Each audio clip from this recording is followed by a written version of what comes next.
Hi, this is Paul from Model Builder International with another review for you. This time I'm going to do a couple of things at the same time, both for MiniArt and railway tracks. One is just a straight railway track, the other one's railway track with dead end. Both in the same sturdy boxes.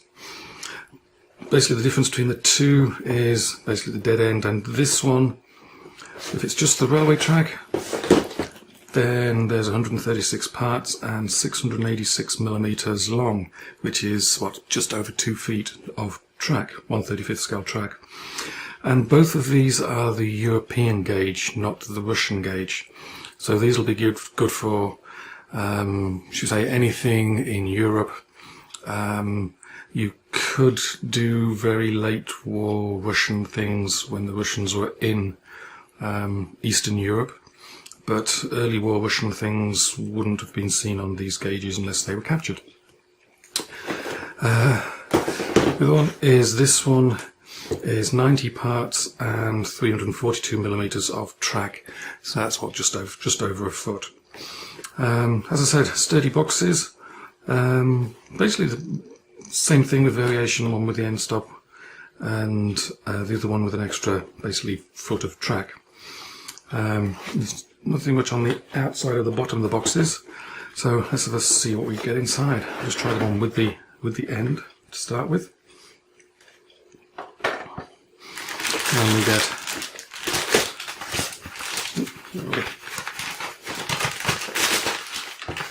a piece of paper is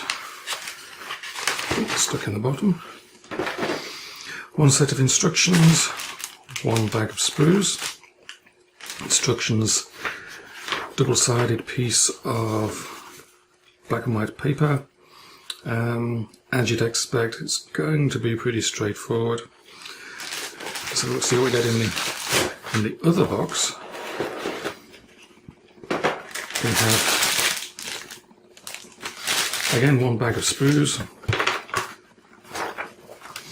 and one set, again, a single-sided sheet of paper. Obviously big similarities between the two, you can see what's going on here. This is just putting the tracks together on both of them. You have the sleepers and the ties and the tracks. This one just has some joining pieces as well. The one with the end on the reverse side, you put the stock together and fit it on the tracks. So I'll open the bags and we'll have a look, see what's inside. Okay, so open up the bags, and basically what you get is the one that's just the track. You get 8 of these, and in the one with the end stop you get 4 of these, so it's mostly built around this particular sprue. I'll put some close-ups on the screen right now. You can see we've got the ties, and they look nicely detailed. There's some grain effect on them. I can feel that with my fingers. And you also get a piece of track on there and the ties. So very nicely detailed, and the sprues attached to the pieces, the attachment points are really quite fine. I can't see any ejector pin marks in awkward places. They put the ejector pins on the underside of the ties where nobody will see them. So those are all good. Let's look at the pieces for the ties. So you get 2 sprues like this. Let's have a look, see at those. And again, they nicely detailed the gates, places where the pieces attached to the sprues are nice and small. I'm just looking for ejector pin marks somewhere, and can't see any on any of the pieces you're going to be working with. Looks like they used the ejector pins on the actual sprues themselves. We go to one of these, basically the side pieces. Again, I'll put close-ups on this on the screen. And again, there's nice detail on there. There's rivets, bolts. More detail on the other side as well.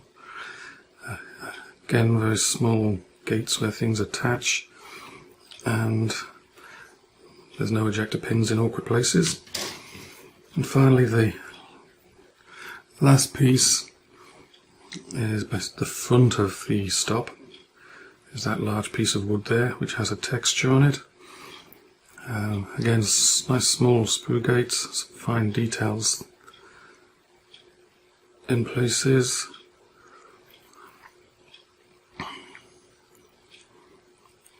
Yeah, and there's no ejector pins, are not noticeable on any of the parts you're going to be using.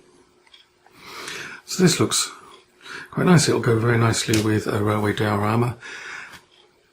Just build up a like a railway siding. MiniArt do have a storage shed with a a raised platform that you'd get when at a train station. If you go to MiniArt's website, you can download their catalogue for free, and you can find details of that part of that kit. So it'll be very nice. It looks like it'll make up very nice. I'll glue a few pieces together and add them to the end of this video. All I need now is a train. Hi, as you can see, I've glued a few bits together, so I'll just go through some of the interesting bits and pieces in these. So the sleepers, or ties, I'm not quite sure exactly what they're called, easy enough to clean up, but these sides on the sprue, they're actually pretty smooth, way too smooth for what is basically a big lump of wood. So I've just used a coarse sanding stick just to remove the attachment points on there, and I've just left them pretty rough. So that'll be good for putting a wash on. It'll show a wash quite nicely. And then what happens when you put the tracks on, one side has already got the ties on it. So the track almost kind of fits in already. It clicks in underneath that tie, and then when you put the ties in on the inside, it locks the tracks in place.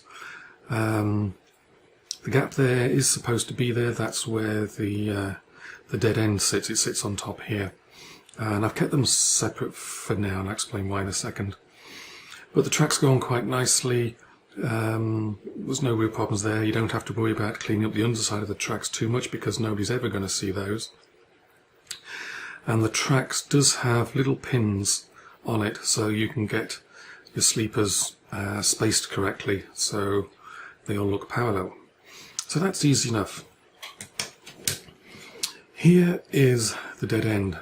Now this is a little bit more intricate, and you have to be careful with some stuff, or else you'll end up doing what I did and taking a few bits off and just working out exactly how they're supposed to fit together. So what you can do to make sure things line up, at least to start with, is what would be good is, in retrospect, if I got a couple of tracks and just put, say, a couple of sleepers at that end, a couple of sleepers at that end, and had the two parallel tracks in the middle, that would help me make sure I get these all lined up to start with and parallel. If you look on the, let's look here.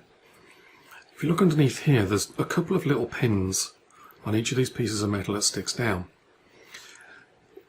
Those snap inside the track, inside the edge there. So once this is done and you put it on the track, it's not going to come out too easily. If you try pushing it off an end, you'll end up knocking these ties that you've glued in, you'll end up knocking some of those out. So basically keep it separate until you're ready to put it on. Once it goes on, assume it's going to be there permanently. Now, the thing you notice, you start with the two side pieces, and you put these plates on, 3 on the outside, 3 on the inside.